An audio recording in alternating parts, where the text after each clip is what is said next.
নিক্ষেপ করা হয়েছে হাবিবুল্লাহ বাহার কলেজে।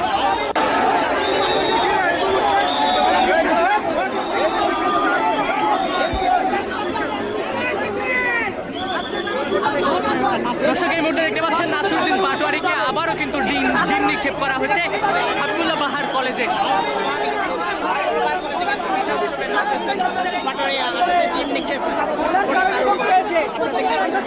দেখছেন যে হাবিবুল্লাহ বাহার কলেজে নির্বাচনী প্রচারণা চালাতে এসেছিলেন নাসিরউদ্দিন পাটোয়ারি এবং জামার সমর্থিত যে সকল মানুষেরা রয়েছে তারা আসার পরপরই শিক্ষার্থীদের মধ্যে এবং নাসিরউদ্দিন পাটোয়ারির বাক বিতণ্ডতা দেখা যায় এবং আমরা দেখেছি যে নাসিরউদ্দিন পাটোয়ারি যখন কলেজের ভিতরে প্রবেশ করার চেষ্টা করে তখন কিন্তু শিক্ষার্থীরা বাধা দিয়েছিল এবং ভুয়া ভুয়া স্লোগানটিও তারা দিয়েছিল এবং দেখছেন যে এই মুহূর্তে কলেজের ভিতরে প্রবেশ করলেও শিক্ষার্থীরা কিন্তু নাসিরউদ্দিন পাটোয়ারিকে আবারও ডিম নিক্ষেপ